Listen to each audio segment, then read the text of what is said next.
أعوذ بالله السميع العليم من الشيطان الرجيم. بسم الله الرحمن الرحيم.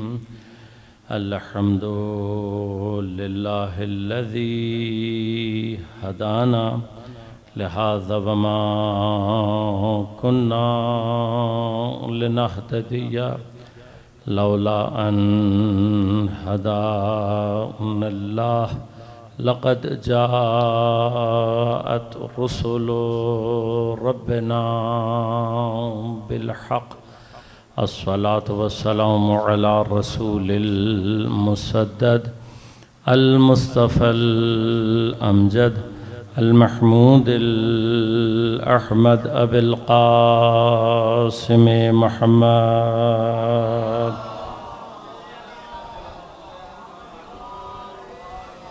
والصلاة والسلام على أسد الله الغالب غالب على كل غالب علي بن أبي طالب. والصلاة والسلام على سيدة المعصومة المظلومة الطاهرة البتول بضعة الرسول فاطمة الزهراء سيدة نساء العالمين. والصلاة والسلام على الحسن المجتبى والحسين المظلوم وأهل بيته الطيبين الطاهرين المعصومين المظلومين المنتجبين المنتخبين، لا سيما بقية الله في الأراضين. روحي وأرواح العالمين لتراب مقدمه الفدا، ولعنة الله على أعدائهم أجمعين. أما بعد، قال الله تعالى في كتابه الكريم: بسم الله الرحمن الرحيم. فمن يكفر بالطاغوت ويؤمن بالله فقد استمسك بالعروة الوثقى لا انفصام لها والله سميع عليم. صلوات. اللهم صل على محمد وعلى محمد وعجل فرجهم.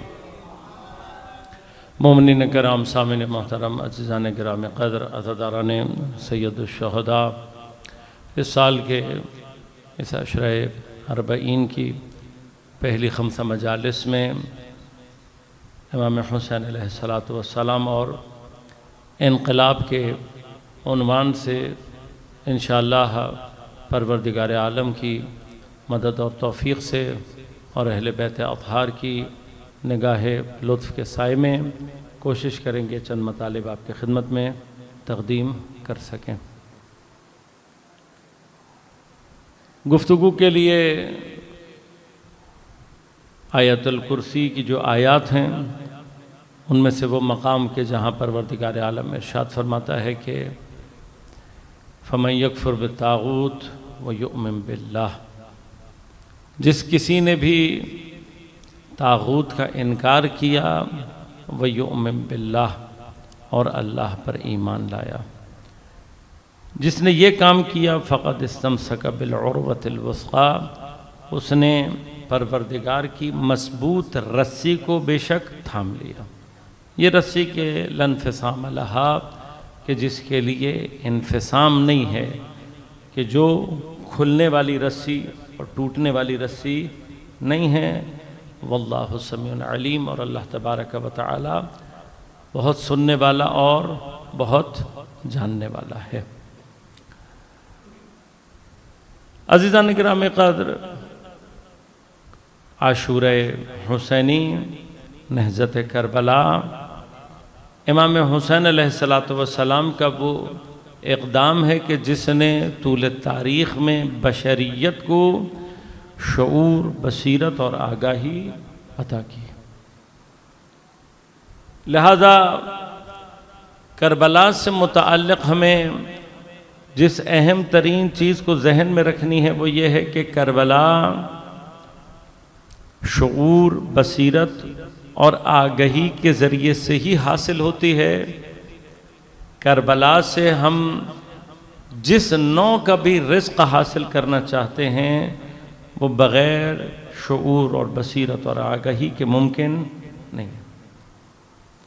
لہذا کربلا کو اگر ہم اس کی اذا کے رخ کے بعد، اس کی اذا کے ڈائمنشن کے بعد، کربلا میں اس کی جو اذا کی ڈائمنشن ہے وہ یقیناً ایک اہم ڈائمنشن ہے، اور اس کے اپنے آثار اور اس کے اپنے برکات ہیں۔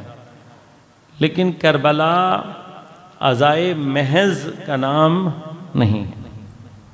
عام طور پر ایک فکر یہ رہی ہے، طول تاریخ میں رہی ہے، کہ جہاں پر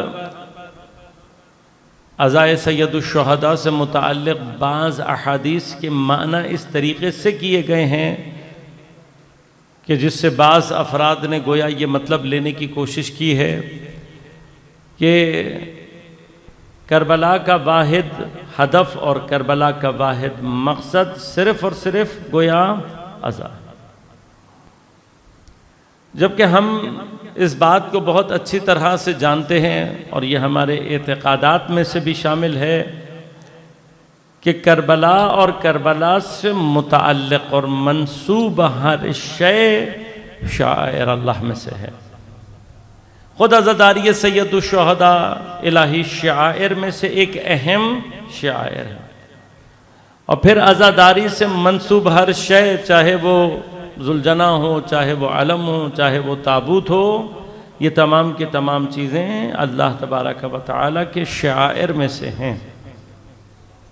موضوع ہمارا چونکہ شعائر نہیں ہے، ورنہ میں تفصیل سے بعض مقامات آپ کی خدمت میں عرض کرتا، لیکن شعائر بنیادی طور پر کہتے ہی اس نشانی کو ہیں کہ جو انسان کے اندر شعور اور بصیرت کو ایجاد کرے۔ اگر ہم کسی نشانی تک پہنچیں لیکن یہ نشانی ہمارے اندر اس شعور کو اور اس بصیرت اور آگہی کو ایجاد نہ کرے جو شعائر کا مقصد ہے، تو پھر اس کا معنی یہ ہے کہ ہم نے اس شعائر کو اس طریقے سے ایڈاپٹ نہیں کیا، اس کو جو اس کا مقصد اور ہدف ہے اس طریقے سے ہم نے حاصل نہیں کیا۔ خدا نے شعائر کی نسبت ہمیں جو تاکید فرمائی ہے کہ فَمَن يُعَظِّمْ شَعَائِرَ اللَّهِ فَإِنَّهَا مِن تَقْوَى الْقُلُوبِ، کہ جس کسی نے بھی اللہ کے شعائر کی تعظیم کی، یہ تعظیم کرنا شعائر کی فَإِنَّهَا مِن تَقْوَى الْقُلُوبِ، یہی تعظیم کرنا ہی کیا ہے؟ دلوں کا تقوی ہے۔ وہ تقوی اپنی جگہ ایک مہم ابحاث میں سے ہے، اور تقوی ہی وہ مقام ہے کہ جو ہمارے لیے ہمارے ایمان کو نوعاً گارنٹی کرتا ہے۔ یہ یاد رکھیے گا، کوئی بھی چیز دین میں کسی بھی مقام پر ایسی نہیں ہے کہ جو ہمارے لیے اعمال کی قبولیت کو، ہمارے خاتمہ بالخیر اور خاتمہ بالایمان ہونے کو گارنٹی کرے سوائے مقام تقوی اور مقام متقین کے۔ اللہ تبارک و تعالی نے اگر کسی کو جنت کا وعدہ دیا ہے تو وہ افراد ہیں کہ جنہوں نے مقام تقوی تک اپنے آپ کو پہنچایا ہے۔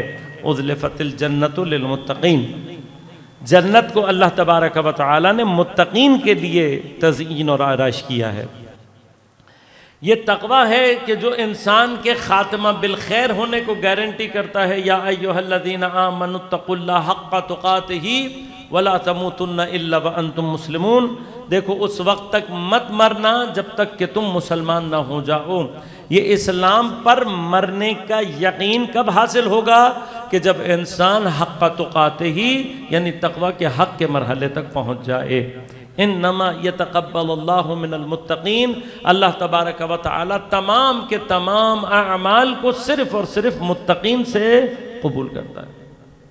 اب یہ تقوی کہ جو انسان کے لیے یہ سارے، اور صرف یہی نہیں ہے، یہی تقوی ہے، یہی پرہیزگاری ہے، ان تتقوا اللہ یجعل لکم فرقانا، اگر تم تقوی الہی کو اپنے اندر پیدا کرو گے، یجعل لکم فرقانا، پروردگار عالم تمہارے لیے حق اور باطل کے درمیان میں فرق اور تمیز کرنے کی صلاحیت تمہارے اندر پیدا کر دے گا۔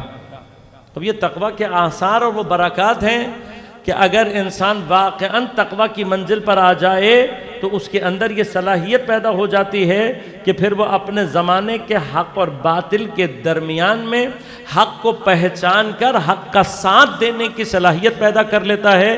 لہٰذا پروردگار فرماتا ہے یا ایھا الذین آمنوا اتقوا اللہ وکونوا مع الصادقین، تقوی الہی کو اختیار کرو اور صادقین کا ساتھ دینے والے ہو جاؤ۔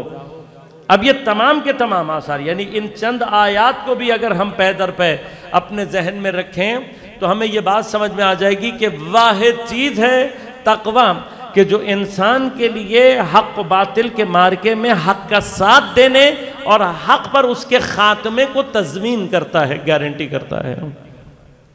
لہذا غور کیجیے گا، یہ تقوی، اب یہ تقوی جو ان تمام خصوصیات کا حامل ہے، یقیناً اللہ تبارک و تعالیٰ نے، اور بہت سارے مقامات ہیں کہ جہاں پر تقوی انسان کے اندر ایجاد ہو سکتا ہے۔ فرمایا لعلکم تتقون، روزہ رکھو، روزہ رکھنے کا فائدہ کیا ہوگا؟ لعلکم تتقون، شاید تمہارے اندر تقوی پیدا ہو جائے۔ تو اب ہم یقیناً قرآن کریم کے الحان میں اختلاف کے ذریعے سے ہی مطلب کو اپنے لیے حاصل کر سکتے ہیں کہ کسی جگہ پر پروردگار عالم لعلکم شاید کہہ کر یقیناً ہمیں اس بات کی طرف متوجہ کر رہا ہے کہ تقوی کے آثار روزے سے پیدا ہو سکتے ہیں، روزہ ہمارے اندر تقوی کو ایجاد کر سکتا ہے، لیکن یقیناً روزے کے ذریعے سے جو تقوی پیدا ہونا ہے وہ کئی مراحل کے بعد ہے۔ انسان کا حقیقی روزہ دار بننا کئی مراحل چاہتا ہے کہ جس کے بعد روزے کا اثر تقوی کی صورت میں ظہور کرے گا۔ لیکن جب اللہ تبارک و تعالی شاعر سے متعلق انسان کی بات کر رہا ہے تو صرف اتنا فرما رہا ہے کہ جس کسی نے بھی ان شاعر کی نسبت اپنے اندر تعظیم کی کیفیت کو ایجاد کر لیا تو یہی جو تعظیم شاعر ہے فَإِنَّهَا مِن تَقْوَى الْقُلُوبِ، یہی تعظیم شاعر اس کے قلب کے تقوی کا باعث ہے۔ پس لہن یہ بتا رہا ہے کہ شاعر کی تعظیم کا اثر انسانی قلب میں تقوی کے اعتبار سے زیادہ محکم ہے بنسبت یہ کہ انسان دیگر عبادتوں کے ذریعے سے پہنچے۔ اب ہم یہاں پر خدا نخواستہ ان عبادتوں کی اہمیت کو کم نہیں کرنا چاہ رہے، مراد یہ ہے کہ اللہ تبارک و تعالی ہی نے شاعر کی تعظیم کو وہ مقام عطا کیا ہے کہ جہاں پر خود قرآن کا لہن یہ کہہ رہے فَإِنَّهَا، بس بے شک یہی تعظیم فَإِنَّهَا مِن تَقْوَى الْقُلُوبِ، دلوں کے تقوی میں سے ہے، تو قرآن کہہ رہا ہے۔ اب یہ جو تعظیم شاعر ہے اس مرحلے کو طے کرنے کے لیے ہمیں اپنے خود شعور کے مرحلوں کو آگے بڑھانا ہے، اس لیے کہ شاعر اس نشانی کو کہتے ہیں کہ جو انسان کے اندر شعور کو بیدار کرے۔ لہٰذا غور کیجیے گا کہ کربلا اور کربلا کی تمام نہضت، کربلا کی تمام تحریک سے سید الشہداء کا جو اصل ہدف ہے وہ کیا ہے کہ انسان کے اندر اسی شعور اور اسی بصیرت کو بیدار کریں۔ ایک مرتبہ شعور بیدار ہو جائے، انسان کے اندر بصیرت پیدا ہو جائے تو پھر وہ اپنے زمانے میں ان تمام مراحل کو طے کرنے کی صلاحیت خود بخود اپنے اندر پیدا کر لیتا ہے۔ لہٰذا اولین ترین چیز جو ہم نے اپنے ذہن میں رکھنی ہے وہ یہ ہے کہ یاد رکھیے گا کہ کربلا کہیں پر بھی اتفاقات کا نام نہیں ہے، کربلا کہیں پر بھی چانسز کا نام نہیں ہے، کربلا میں کوئی بھی امام حسین علیہ السلام تک بائی چانس نہیں پہنچا ہے، بلکہ جو بھی امام حسین علیہ السلام تک پہنچا ہے وہ تمام تر شعور، بصیرت اور آگہی کے ساتھ پہنچا ہے۔ بس کربلا خود ہمیں یہ بات سمجھاتی ہے کہ جہاں بے شعوری بے بصیرتی ہوگی وہیں پر امام حسین علیہ السلام سے دوری خود بخود ایجاد ہو جاتی ہے۔ بے شعور وہ ہوگا کہ جو حسین سے جدا ہوگا، لیکن جو شعور آگہی اور بصیرت رکھتا ہے وہ اپنے اسی شعور اور بصیرت اور آگہی کے ذریعے سے سید الشہداء تک پہنچتا ہے۔ لہذا کربلا شعور کا نام ہے، کربلا بصیرت کا نام ہے۔ یہی وہ بصیرت ہے جو آگے چل کر انسان کے اندر ان کیفیات کو طول تاریخ میں ایجاد کرتی رہی ہے کہ جس نے مختلف مقامات پر پھر مختلف انقلابوں کو ظہور دیا۔ اب ہمیں پہلے مرحلے پر خود کربلا کی نسبت اس بات کو سمجھنا ہے، اور ایک مرحلہ یہ طے کرنا ہے کہ ہم نے اپنے اندر یہ شعور پیدا کیسے کرنا ہے۔ لہذا اس کے لیے انشاءاللہ ایک مرحلہ ہم طے کریں گے کہ جس میں خود یہ مراحل کہ شعور کتنے درجات رکھتا ہے اور ان شعور کے درجات کا انسان کے اوپر آثار کیا ہیں، ان شعور کے ذریعے سے انسان کن مراحل کو طے کرتا ہے۔ اب ان میں سے ایک مرحلہ شعور کا وہ بھی ہے کہ جہاں پر انسان اپنے آپ کو متوجہ کرتا ہے اس بات کی طرف کہ خود جب تک وہ طاغوت کے مقابلے پر قیام کی کیفیت میں نہیں آئے گا، جب تک طاغوت کے مقابلے پر طاغوت کے انکار کی کیفیت میں داخل نہیں ہوگا، تب تک وہ یؤمن باللہ کا مصداق بن ہی نہیں سکتا۔ یہ بات ہمیں اور آپ کو سمجھنے کی ضرورت ہے۔ لہذا غور کیجئے گا کہ کربلا میں امام حسین علیہ السلام ایک اہم پیغام جو پہنچانا چاہتے ہیں اسی شعور اور بصیرت اور آگہی کا، وہ یہ ہے کہ اس شعور اور بصیرت اور آگہی کا ایک اظہار اس وقت ہی ہوتا ہے انسان سے کہ جب وہ اپنے زمانے میں طاغوت کا انکار کرنے والا اور طاغوت کے مقابلے پر قیام کرنے والا بن جائے۔ یعنی میں کیسے اپنے لیے یہ مانوں کہ میں ان افراد میں سے ہوں کہ جن کا شعور اور بصیرت اس مرحلے پر ہے کہ اگر میں کربلا میں حضور رکھتا تو میں امام حسین کے اصحاب میں ہوتا۔ جملے میں یہ کہنا کہ فَيَا لَيْتَنِي كُنْتُ مَعَكُمْ فَأَفُوزَ فَوْزًا عَظِيمًا، کہ اگر کاش میں آپ کے ساتھ ہوتا تو میں اس فوز عظیم پر پہنچ جاتا۔ یہ جملہ کہنے میں آسان ہے لیکن اس کا فہم مشکل ہے۔ یہ جو آج کھڑے ہو کر میں یہ کہہ رہا ہوں فَيَا لَيْتَنِي، کاش میں آپ کے ساتھ ہوتا، تو یہ جو آپ کے ساتھ ہونا ہے یعنی حضرت کے ساتھ اس معیت کو ایجاد کرنا ہے۔ اس معیت کے لیے ہمیں وہ مراحل شعور طے کرنے ہیں کہ جن کے ذریعے سے ہم یہ دیکھ سکیں کہ اگر واقعاً میں کربلا میں ہوتا تو میرا ڈیسیجن وہ ہوتا کہ میں امام حسین کے ساتھ ہوتا یا نہیں۔ اس لیے کہ اگر ہم اس خوش فہمی میں مبتلا ہیں کہ ہم چونکہ شیعہ ہیں، چونکہ ہم بچپن سے زیارت عاشورہ اور زیارت وارثہ پڑھ رہے ہیں، لہٰذا ہم نے تو حتماً ہی امام حسین کے ساتھ ہونا ہے، تو ہمیں کچھ دیر کے لیے اس خوش فہمی سے باہر نکلنے کی ضرورت ہے۔ اللہ صلی اللہ علیہ وسلم۔ ہمیں اس خوش فہمی سے باہر نکلنے کی ضرورت ہے۔ کربلا کو ذرا سے انالیٹیکل کریٹیکل آنکھ سے دیکھنے کی ضرورت ہے۔ کربلا کو میں نے عرض کیا عزا کی ڈائمنشن سے آگے نکل کر اپنے زمانے میں ہدایت اور رہنمائی کا چراغ بنانے کی ڈائمنشن سے کہ کیسے میں کربلا سے اپنے لیے ہدایت حاصل کروں۔ ان الحسین مصباح الہدی و سفینۃ النجات۔ امام حسین اگر ہدایت کا چراغ ہیں تو اس چراغ کی سب سے اہم ترین جو ضیاء ہے وہ کربلا سے پھوٹتی ہے۔ امام کی پوری سیرت یقیناً اپنی جگہ پر ہے ہدایت ہے، لیکن وہ ضیاء جو طول تاریخ میں رزق شعور عطا کر رہی ہے اس کو امام حسین نے کربلا سے جاری کیا ہے۔ لہٰذا اب اگر میں نے کربلا کو اس انالیٹیکل اور کریٹیکل انداز سے اسٹڈی نہیں کیا تو میں کبھی بھی یہ نہیں سمجھ پاؤں گا کہ میں واقعاً ان افراد میں سے ہو سکتا ہوں یا نہیں۔ لہذا یاد رکھیے گا، خود تاریخ کے بارے میں علماء یہ فرماتے ہیں کہ اگر تاریخ آپ کی نظر میں ماضی کے واقعات کو سننے کا نام ہے تو پھر یہ تاریخ آپ کے درمیان اور اس واقعے کے درمیان میں فاصلہ ایجاد کرتی ہے۔ یعنی میں اگر تاریخ کو صرف اور صرف اس معنی میں لوں کہ میں کچھ واقعات کو دہراؤں اور ان داستانوں ان واقعات کی نسبت میرے اندر خوشی یا غم کی کیفیت ایجاد ہو، ایک کیفیت یہ ہے. لیکن ایک تاریخ کی کیفیت کیا ہے کہ نہیں، تاریخی واقعات کو صرف سننا نہیں ہے، ان کے سننے کے بعد ان کی تاثیر خوشی یا غم کی اپنے اوپر طاری کر لینا، یہ تاریخ نہیں ہے. بلکہ تاریخ کیا ہے کہ جسے خود حضرت امیر علیہ السلام نہج البلاغہ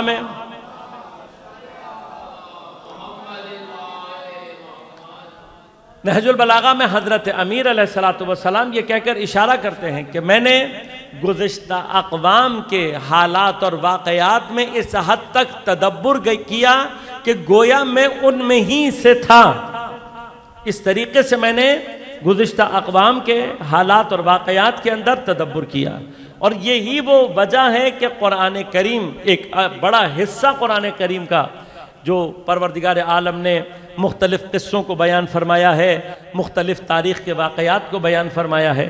یقیناً قرآن کریم کا بھی جو ہدف ہے وہ ان واقعات کو بیان کر کے صرف تاریخی واقعات کی نقل ہم تک پہنچانا نہیں ہے، بلکہ جو ہدف ہے وہ کیا ہے؟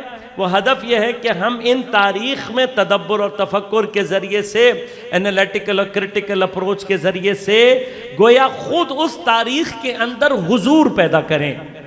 یہ جو حضور تاریخی ہے، یعنی آج ہم کربلا کو اس طریقے سے سنیں، آج ہم کربلا کو اس طریقے سے سمجھنے کی کوشش کریں کہ گویا ہم سن 61 ہجری میں حضور پیدا کریں. اب یہ حضور کیسے پیدا ہوگا؟ یہ کیسے ہوگا کہ میں یہ دیکھوں کہ آیا میرے اندر واقعاً وہ صلاحیت ہے یا نہیں کہ اگر میرے سامنے بارقہ حق و باطل آئے گا تو میں واقعاً حق کا ساتھ دینے والا، اور پھر حق کا ساتھ بھی کس منزل پر دینے والا. لہذا میں آج تھوڑا سا دامن وقت میں گنجائش بھی نہیں ہے، آج میں صرف مقدماتی طور پر کچھ سوال ایجاد کروں گا، اور انشاءاللہ پھر آئندہ آنے والی گفتگو میں انہی تمام مقامات کو سمجھنے اور پھر ان سے اپنے لیے رہنمائی لینے کی کوشش کریں گے. کیا کوفہ میں شیعہ، اب جب ہم لفظ شیعہ استعمال کر رہے ہیں تو میں ابتدائی طور پر صرف یہ بات عرض کر دوں، تفصیل میں نہیں جاؤں گا ورنہ تاریخی اعتبار سے خود اس لفظ شیعہ کی جو تفصیل ہے وہ نسبتاً زیادہ ہے. لیکن سن 61 ہجری میں کوفہ کے اندر اپنے آپ کو شیعیان علی یا شیعیان اہل بیت کہنے والے، اب یہ ذہن میں رکھیے گا، مثلا بعض ایسے علماء ہیں تاریخ میں کہ جو یہ کہتے ہیں کہ اس دور تک جس طریقے سے آج ہم ایک فرقے کی حیثیت سے مکمل طور پر ایک جداگانہ ایک ڈسٹنکٹیو شناخت رکھتے ہیں، سن 61 ہجری میں یہ شناخت اتنی واضح نہیں تھی. لیکن بعض دوسرے علماء ہیں جو یہ فرماتے ہیں کہ نہیں، ایسا نہیں ہے. یہ جو شیعہ شناخت ہے یہ حتیٰ خود پیغمبر اکرم صلی اللہ علیہ وآلہ وسلم کے زمانے میں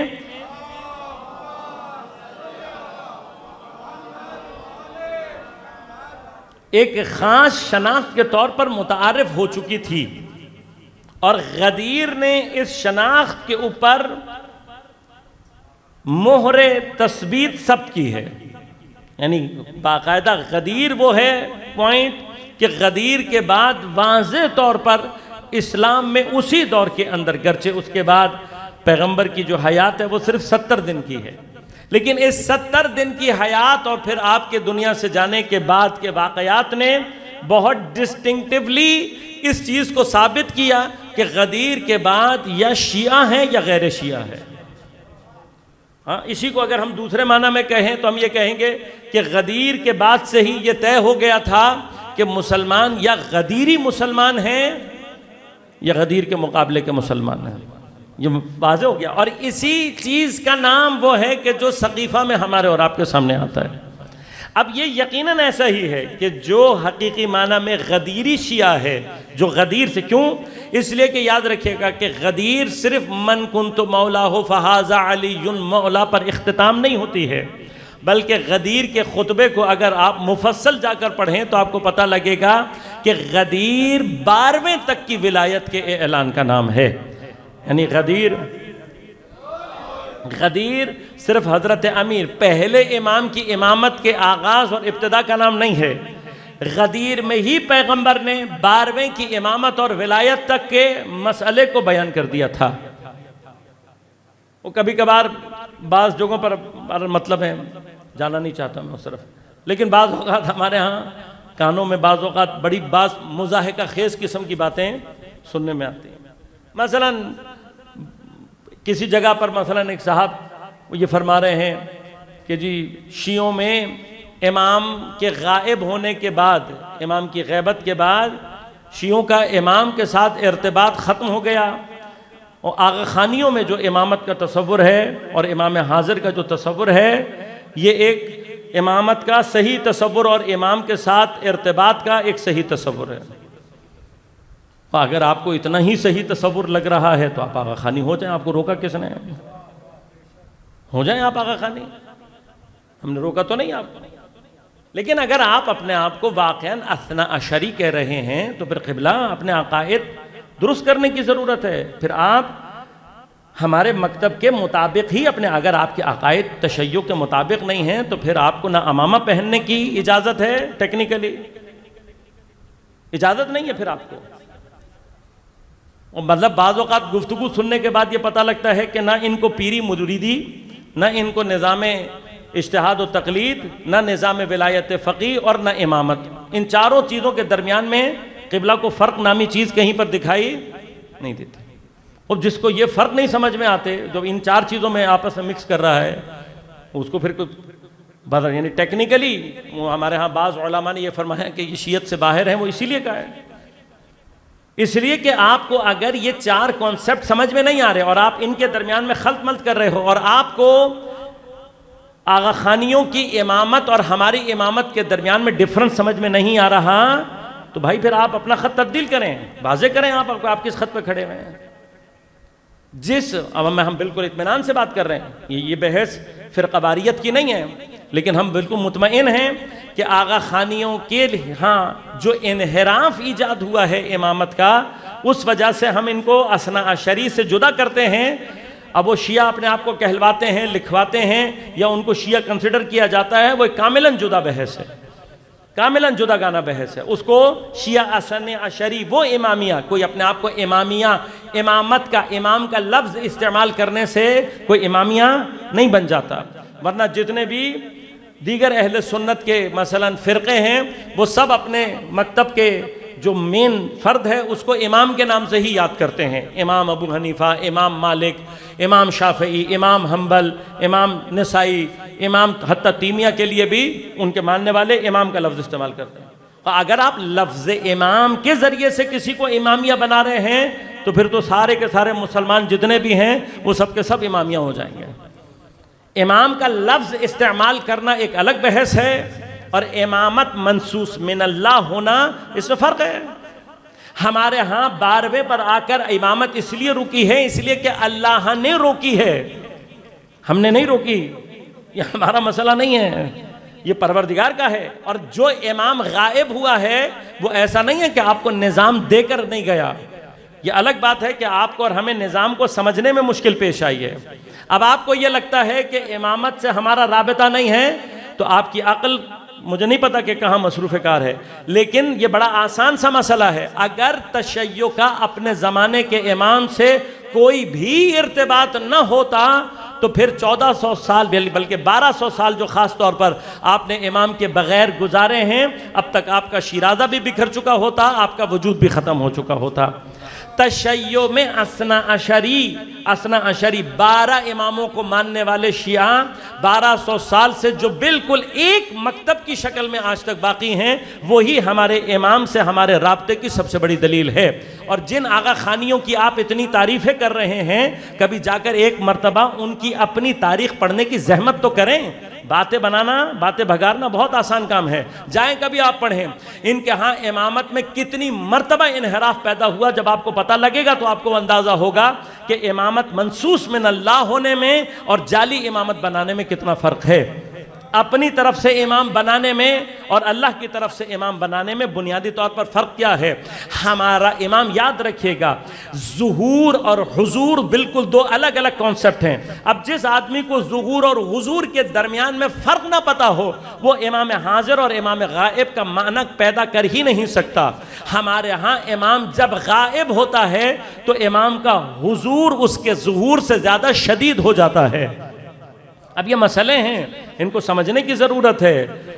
یہ تمام کے تمام وہ مقامات ہیں کہ جن کو سمجھنے، اسی لیے غیبت کے اندر امام کا حضور امام کے ظہور سے زیادہ شدید ہے۔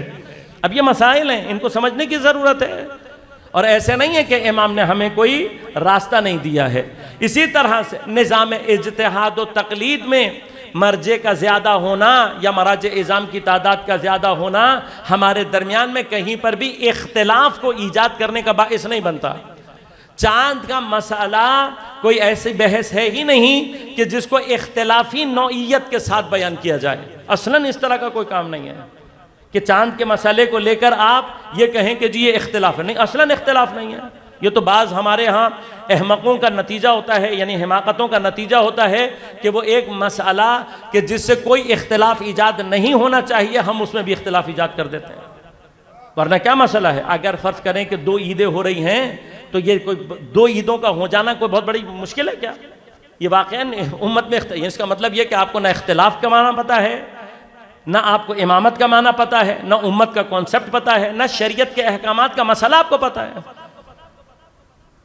جب آپ کو یہ مطالب سارے پتہ ہی نہیں ہیں تو پھر داڑھی کو سفید رنگ کر لینے سے انسان کے اندر بزرگواری پیدا نہیں ہوتی۔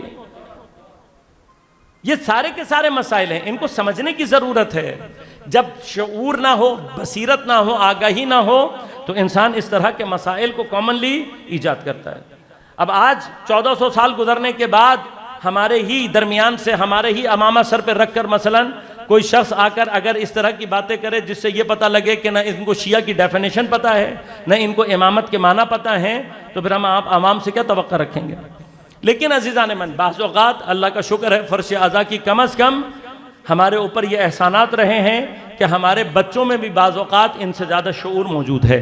کم از کم ہمیں اتنا پتہ ہے کہ امامت جب ہمارے ہاں کہی جاتی ہے تو اس امامت کا معنی کیا ہے۔ ہمارے ہاں امامت، لہٰذا یہ جو بعض اوقات بعض افراد میں امام خمینی رضوان اللہ تعالیٰ علیہ کی نسبت لفظ امام کہنے پر ایک حساسیت پیدا ہوئی تھی، یہ حساسیت ٹیکنیکلی نیگیٹو حساسیت نہیں تھی، یہ ٹیکنیکل حساسیت نہیں تھی، لیکن اس کو بھی اتنا بڑا مسئلہ بنانے کی ضرورت بھی نہیں تھی۔ یہ حساسیت اس لیے تھی کہ ہم نے 1200 سال امامت کو منصوص من اللہ کیفیت میں رکھنے کے لیے قربانیاں دی ہیں، ہم نے امامت کو اس مرحلے تک روک کر رکھنے کے لیے قربانیاں دی ہیں۔ ہمارے ہاں وہ امام کے جو غائب ہے وہی حاضر بھی ہے۔ غیبت کا معنی حضور کے مقابلے پر نہیں ہے، غیبت کا معنی ظہور کے مقابلے پر ہے۔ اب یہ ظہور اور حضور کے درمیان میں فرق، اس کی سمپل سی ایک مثال میں آپ کو دے دوں اور گفتگو کو تمام کروں کہ دیکھیے ہمارے بدن میں ہمارا جو اسٹرکچر ہے، اللہ تبارک و تعالیٰ نے جیسا ہمیں خلق کیا ہے، اس میں ہمارا بدن ظاہر ہے، لیکن جب بدن ظاہر ہوتا ہے تو اس کا حضور ہر جگہ ممکن نہیں ہے۔ مثلا میرا ہاتھ صرف یہیں پر ہاتھ ہے، کسی اور جگہ پر ہاتھ نہیں ہے کیونکہ یہ ظاہر ہو چکا ہے، لیکن میری روح ظاہر نہیں ہے، لیکن میرے سر میں، میرے پورے بدن میں سر سے لے کر پیر تک ہر جگہ میری روح حاضر ہے۔ ظہور اور حضور کا فرق سمجھ میں آیا؟ یاد رکھیے گا، اسی لیے ظہور مادی حضور وسیع کے مقابلے پر مانے ہوتا ہے۔ لہٰذا یعنی اس بات کا جواب کہ کیا پروردگار عالم ظہور مادی پیدا کر سکتا؟ نہیں، پروردگار ظاہر ہے لیکن ظاہر مادی نہیں رکھ سکتا۔ کیوں؟ ظاہر مادی حضور کے معنی ہو جاتا ہے، اور جو حاضر نہ ہو سکے وہ خدا نہیں ہو پاتا۔ بھئی دیکھیے یہ گلاس فرض کریں یہاں رکھا ہے، تو جب اس نے ظہور پیدا کیا ہوا ہے تو یہ یہیں پر گلاس رہے گا، اس سے آگے نہیں جا سکتا۔ لیکن ہر وہ چیز کہ جو ظہور مادی نہیں رکھتی اس کے لیے حضور وسیع پیدا کرنا آسان ہو جاتا ہے۔ اس کی دوسری مثال، آپ کا موبائل ظہور مادی رکھتا ہے، لہٰذا موبائل جہاں پر ہے وہ وہیں پر رہے گا، لیکن وہ وائی فائی کا سگنل جو آ رہا ہے جو ظاہر نہیں ہو رہا، وہ جہاں جہاں تک اس کی رینج ہے ہر ذرے کے اندر حاضر ہے. ہاں آپ کہہ سکتے ہیں نا وائی فائی یہاں ہے بھئی، یہاں پر بھی ہے، یہاں پر بھی ہے، یہاں پر بھی ہے، یہاں پر بھی ہے. میری جیب کے اندر ہے یا نہیں؟ ہر جگہ ہے یا نہیں ہے؟ بالکل ہر جگہ ہے. پس ہر وہ چیز کہ جو ظہور مادی کے مقابلے پر غیبت میں جا رہی ہوتی ہے، اس کا حضور وسیع تر ہوتا جا رہا ہوتا ہے. غیبت کا بنیادی طور پر فلسفہ ہی یہ ہے کہ امام کو جس وقت اللہ تبارک و تعالی ظہور کے مقابلے میں غیبت کی طرف بھیجتا ہے، اسی وقت امام کا حضور شدید ہو جاتا ہے. اور جب امام کا ظہور شدید ہوتا ہے تو فرمایا جاتا ہے کہ انتظار الفرج ہی الفرج، امام کا انتظار کرنا ان کے فرج کا یہی فرج ہے. یعنی کیا؟ انتظار میں اگر کوئی واقعاً اپنے قلب کو امام زمانہ سے متصل کر لے تو پھر اس کے لیے غیبت اور ظہور فرق نہیں کرتی، بلکہ وہ غیبت میں بھی امام کے لیے ویسے ہی حاضر ہوتا ہے جیسے ظہور میں حاضر ہوگا. لہذا خود امام کا حضور ظہور کے مقابلے پر بہت وسیع ہے. اور یہ ہمیں اور آپ کو سمجھنے کی ضرورت ہے کہ غیبت یقیناً اپنی جگہ ایک مشکل ہے، لیکن کن کے لیے مشکل ہے؟ ان کے لیے مشکل ہے کہ جو ظاہری ظہور کے مقابلے پر حضور کی کیفیات تک اپنے آپ کو پہنچا نہیں سکتے. لیکن جو کوئی بھی اپنے اندر، اسی لیے اب شعور کی گفتگو میں بھی انشاءاللہ آپ کی خدمت میں تفصیل سے عرض کروں گا کہ جو کوئی بھی اس مقام پر اپنے شعور کو بلند کر لے گا کہ وہ ظاہری چیزوں سے نکل کر چیزوں کی باطن اور غیب کی طرف سفر کر سکے، اس کا ارتباط خود بخود امام سے قوی ہو جاتا ہے. لہٰذا ہمارے ہاں امام جب غیبت میں جاتا ہے تو اس کا حضور شدید ہو جاتا ہے. پس ہمارا امام جب غائب ہوتا ہے تب بھی حاضر ہوتا ہے. ظاہر ہونا اور ہے، حاضر ہونا اور ہے. اللہم صلی علی محمد.